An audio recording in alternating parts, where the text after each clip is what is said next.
సంగమేశ్వర భస్మేశ్వర సాగునీరు ప్రాజెక్టులు త్వరలోనే ప్రారంభించి గోదావరి జలాలు జహీరాబాద్కు తీసుకువస్తామని వైద్యారోగ్య శాఖ మంత్రి హరీష్ రావు హామీ ఇచ్చారు. రాష్ట్రంలో జరుగుతున్న అభివృద్ధి వల్లే భూముల రేట్లు భారీగా పెరిగాయని చెప్పారు.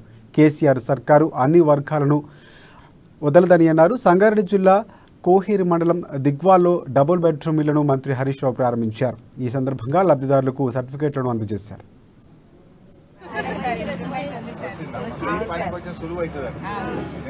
ఒకసారి గుర్తు చేసుకుందాం.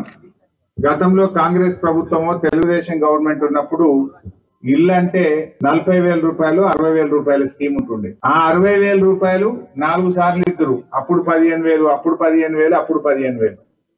ఆ ఇచ్చిన 15,000కు లంచాలు ఇవ్వాలి.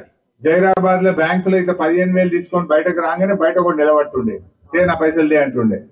1000-1500 వాడే గుంజుకుపోతుండే. ఆ ఇచ్చిన 60,000లో నెత్తి మీద 40,000 అప్పు, 5,000 రూపాయలు లంచాలు, ఆ 60,000 రూపాయలతో బేస్మెంట్ కూడా కాకపోతుండే. నేను అడుగుతున్నా, ఇవాళ మన దిగ్వాల్లో 88 ఇండ్లు ఇచ్చినాం.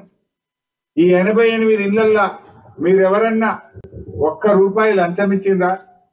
₹1 మీ చేత ఖర్చు అయిందా? ఒక్క చెమట చుక్క కింద పడ్డదా? ఎవరేమన్నా ఇల్లు కట్టుకుంటే నీళ్లు పడతాం, పొద్దు దాకా పని చేసుకుంటాం, కానీ మీకు ఇంత కష్టం కాకుండా